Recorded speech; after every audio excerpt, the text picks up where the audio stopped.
diikuti oleh kematian teman-temannya.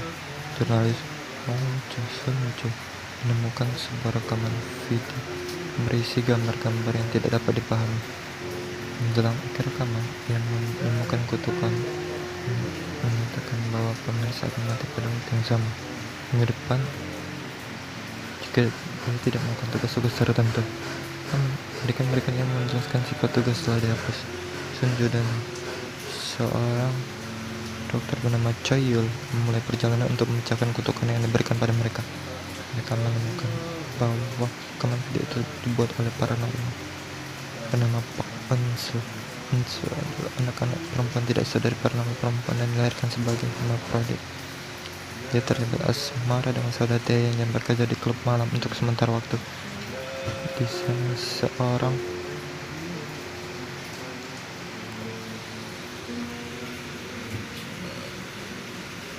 sana seorang pria mengetahui rahasianya terbunuh karena dia memiliki kemampuan luar biasa untuk melindungi dirinya sendiri. Rekaman video adalah media yang digunakan Eun-soo untuk mengungkapkan dirinya kepada masyarakat. Paparan pertamanya ke media adalah pengalaman yang menyakitkan yang menyebabkannya menarik diri dari dunia luar. Ketika menjadi sulit baginya untuk berhubungan dengan masyarakat yang membahas dengan infiltrasi yang seperti virus. Cara infiltrasi hanya satu arah dan upaya apapun untuk memblokir proses berakhir pada konsekuensi yang sangat negatif.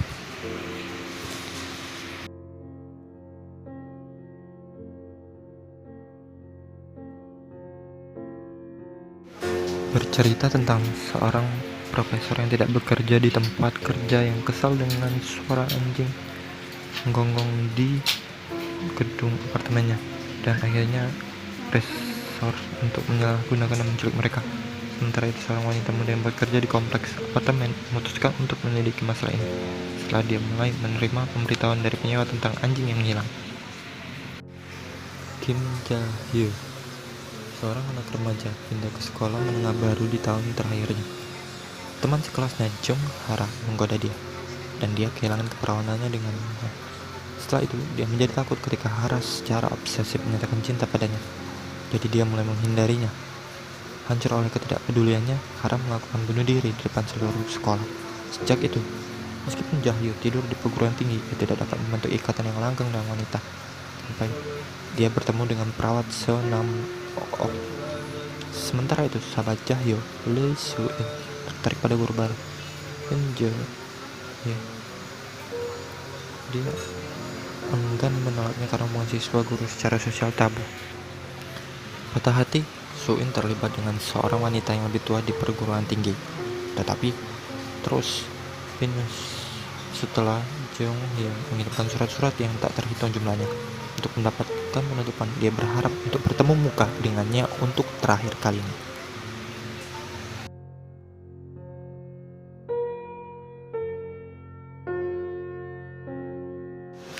Menceritakan kehidupan sekelompok teman 5 wanita muda setahun setelah mereka lulus dari sekolah menengah, menunjukkan perubahan yang memilukan dan kesulitan yang menginspirasi yang mereka hadapi dalam persahabatan dan dunia kerja dalam konteks globalisasi.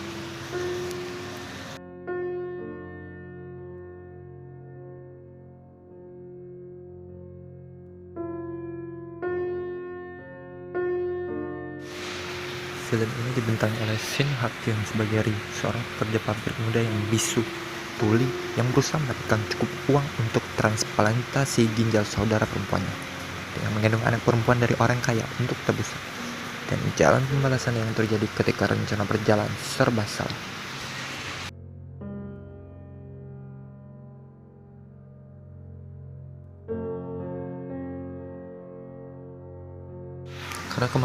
Karena kehamilan yang tidak direncanakan, mantan bintang voli Kim Sun berusia 20 tahun kini menjadi ibu rumah tangga yang sudah menikah dengan seorang anak perempuan.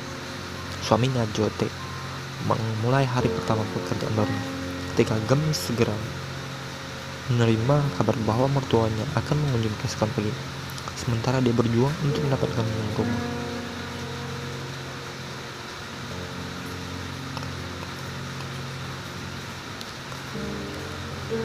Jo Tae dibawa keluar untuk minum bersama rekan-rekan barunya. Malam itu Kim mendapat telepon dari pemilik klub malam yang menyandera suaminya. mengklaim bahwa ia telah mengeluarkan tagihan yang sangat besar dan tidak memiliki uang untuk membayarnya.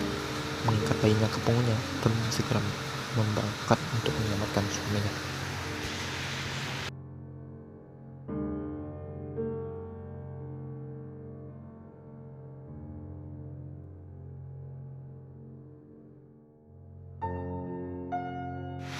Film ini menampilkan perwira polisi Jai, yang merupakan perwira polisi kereta bawah tanah yang menghabiskan hari-harinya mengenang kekasihnya yang hilang. Mencopet Kai menjadi tergila-gila dengan Jai dan memberitahu dia tentang pembunuh pemerintah Uskup yang membajak sebuah mobil kereta bawah tanah. Baik Jai dan Kai menemukan diri mereka di dalam mobil target ketika Uskup membuat kegerakan.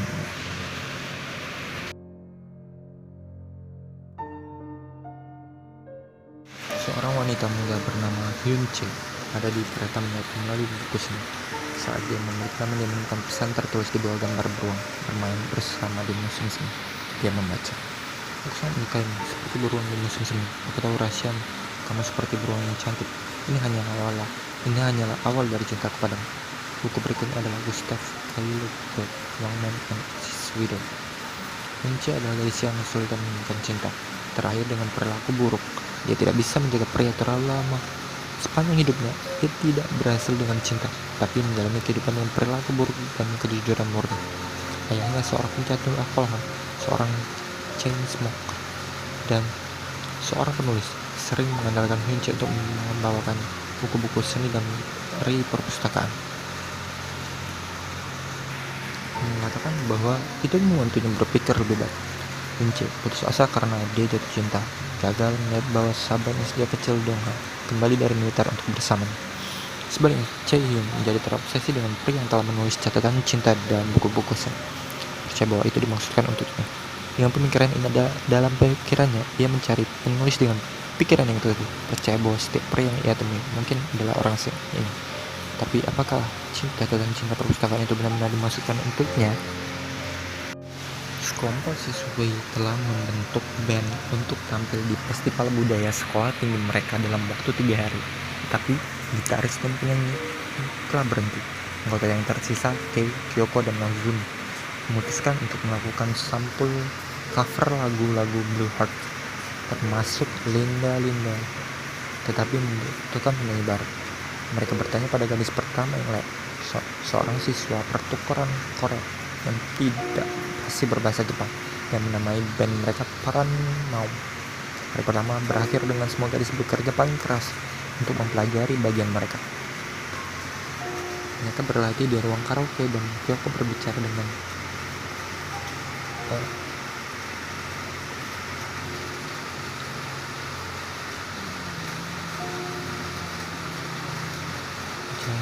dengan orang yang menaksirnya, yaitu Kazuya.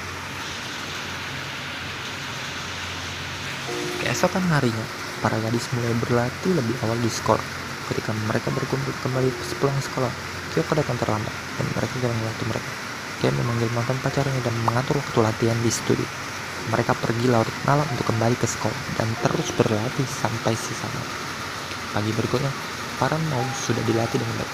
Ketika sekolah dimulai, para gadis pergi ke tempat masing-masing untuk membantu selama festival. Dia melatih bagian-bagian gitarnya dan berbicara dengan teman rockernya, Takako. Som seharusnya membantu pertukaran budaya Jepang Korea, tapi melamun tentang Kyoko menjual crepes dan Nozomi tertidur dengan gitar bassnya di ruang kelas. Kei dan Kyoko membangunkan Nozomi dan menjemput Son. Son menampik pengakuan cinta teman sekelasnya.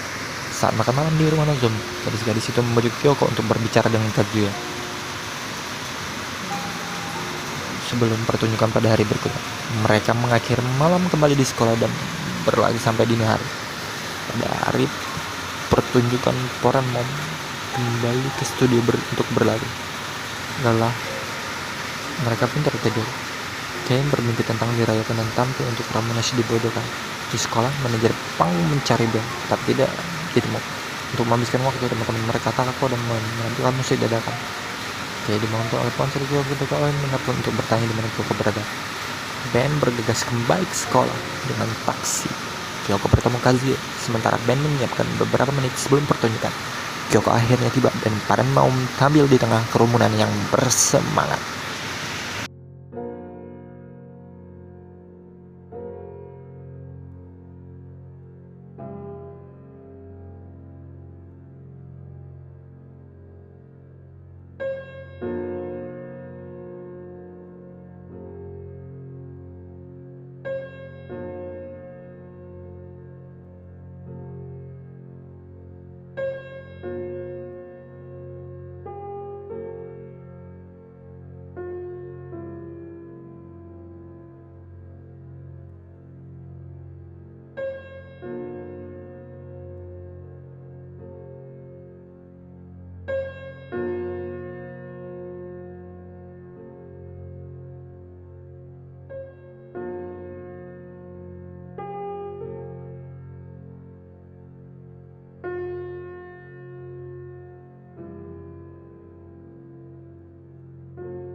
Film ini berkisah tentang monster yang menculik putri seorang pria dan upayanya untuk menyelamatkannya. Menurut direktur, inspirasinya berasal dari artikel lokal tentang ikan cacat dengan tulang belakang berbentuk es yang ditangkap di Sungai Han.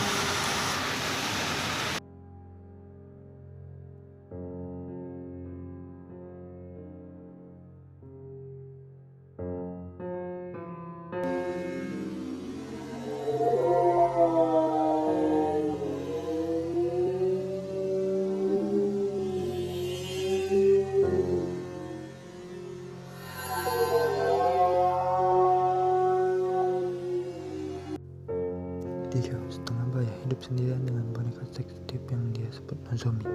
Boneka itu adalah teman terdekatnya. Dia menandaninya, berbicara dengannya saat makan malam, membawanya berjalan-jalan di kursi roda, dan melakukan hubungan seksual dengannya.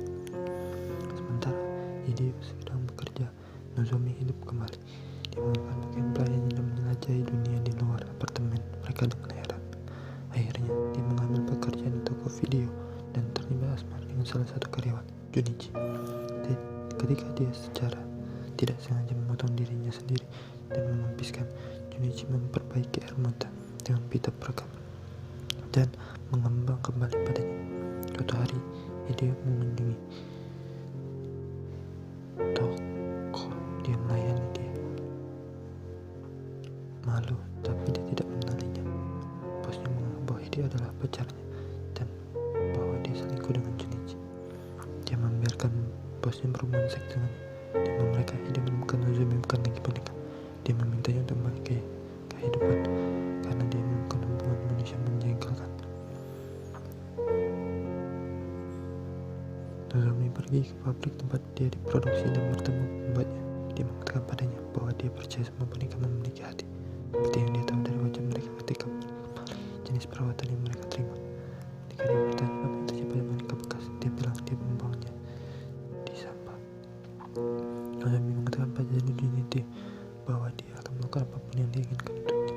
Dia meminta mengeluarkan udara mengembang kembali seperti yang dilakukan di toko video. Setelah itu, ketika dia berusaha meras budi, tidak menemukan sempat, dia memotongnya dengan gunting untuk meminum aliran darah dengan pita perekam. Junichi meninggal dan dia meninggalkan tubuhnya di sampah. Patah hati yang melepas alat tapi lukanya sendiri. Dirinya mengempis perlahan, berkumpul dengan sampah.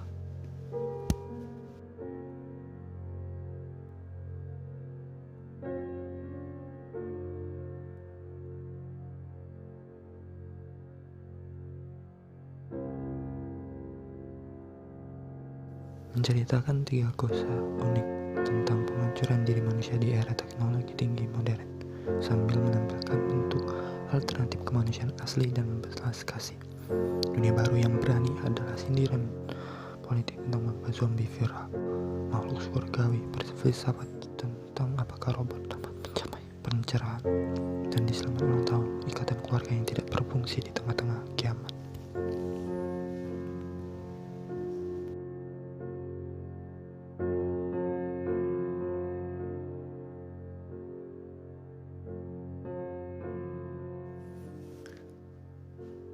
Ini adalah penuturan sinematik dari tim olahraga Korea Bersatu pasca perang pertama yang memenangkan medali emas.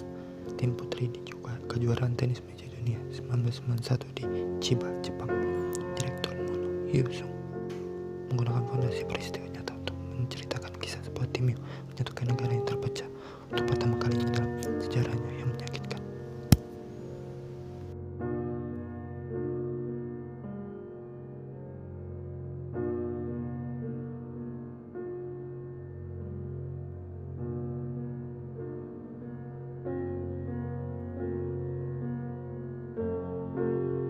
Di Kepulauan Angkatan 1849, pengacara Amerika Adam Ewing menyaksikan kecambukan budak Moriori Autua singgah di kapal Ewing dan meyakinkannya untuk mengadvokasi agar Autua bergabung dengan kru sebagai orang bebas. Autua menyelamatkan nyawa Ewing sebelum dokternya, Henricus, dapat meracuni dan mencuri emasnya dengan kedok untuk meramaikan cacing parasit. Di San Francisco, Ewing dan istri mengecam keterlibatan ayahnya dalam perbudakan dan pergi untuk bergabung dengan gerakan penghapusan.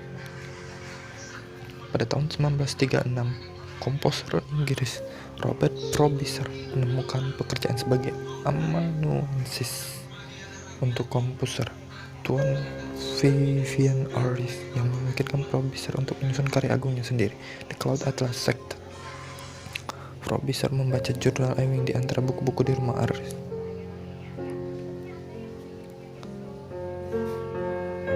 Harris menuntut pujian atas sekte dan mengancam akan mengekspos biseksualitas Frobisher jika dia menolak. Frobisher menembak Harris dan bersembunyi menggunakan nama Ewing. Dia menyelesaikan sekte dan menembak dirinya sendiri sebelum kekasihnya Rufus Six Smith tiba.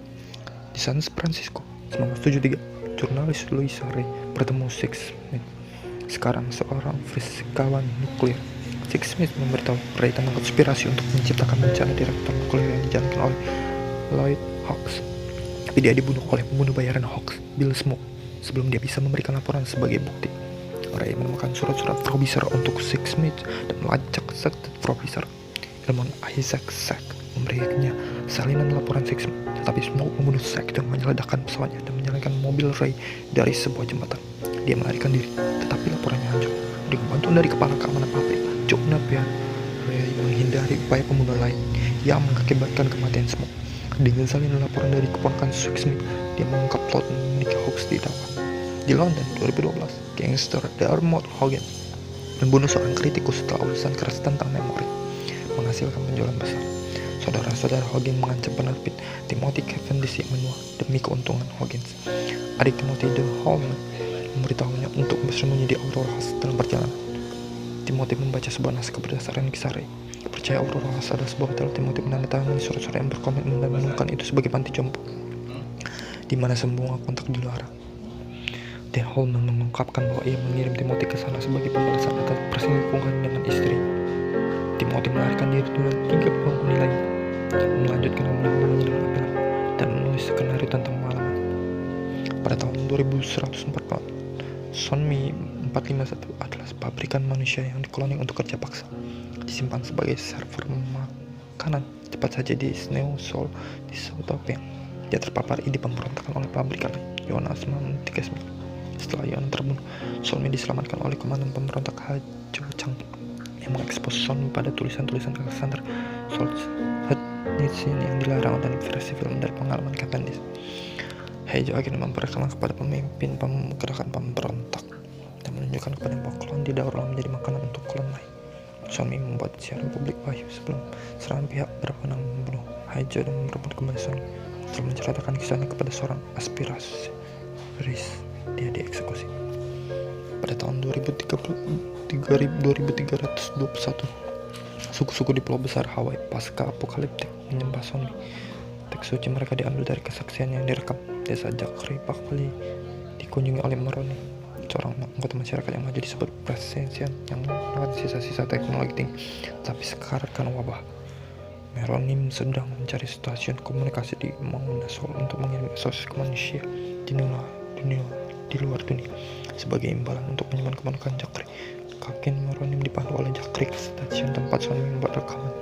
Kembali ke rumah, Jakri menemukan sukunya dibantai oleh suku Konai yang kanibal. Dia membunuh kepala Konai yang sedang tidur dan menyelamatkan Kapten sebelum dia dan Ronim menyelamatkan satu sama lain dari suku yang datang. Jakri dan Kapten bergabung Ronim dan Precision kembali ketika kapal mereka meninggalkan Big Island, sebuah planet yang jauh. Jakri menikah dengan Ronim dan menceritakan kisah itu kepada cucunya. Menyusul skandal pribadi, instruktur Akademi Kepolisian Liang Nam dipindahkan dari Seoul untuk menjabat sebagai kepala kantor polisi di sebuah kota tepi pantai yang tenang di Yeosu.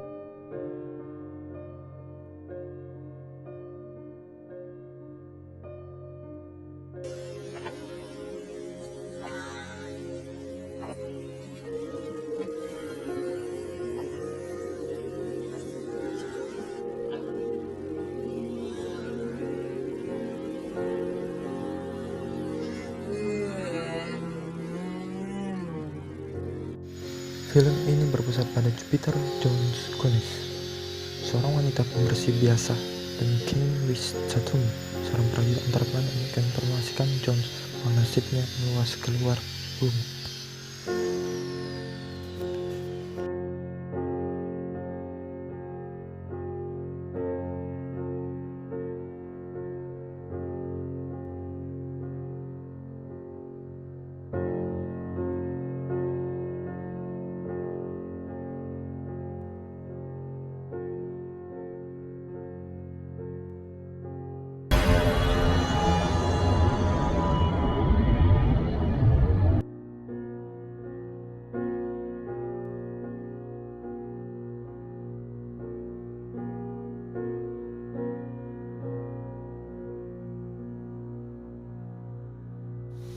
Film ini berkisah tentang seorang penjual mobil yang terjebak ketika terowongan yang dibangun dengan buruk runtuh, dan membahas tentang keselamatannya di dalam terowongan dengan saran dari kepala tim penyelamat.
Ibu rumah tangga Mangha sibuk setiap hari. Selain merawat suaminya, siapa yang tidak membantu sama sekali, dan putrinya yang disengaja, dia harus merawat ibu mertuanya yang mengganggu.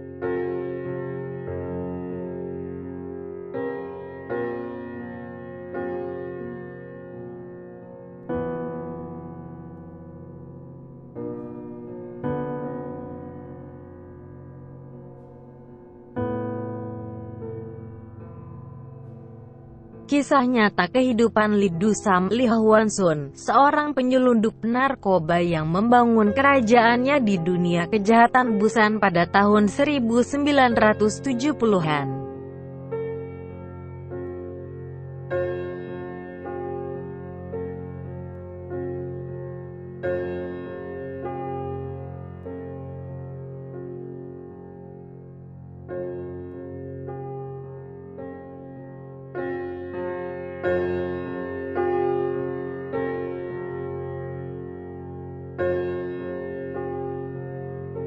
Stefana menjalani kehidupan normal dan riang di negara Basque. Koki ini mengambil alih restoran ayahnya. Bercerai, dia memiliki 2 putra, sekarang dewasa, untuk mencari petualangan kecil.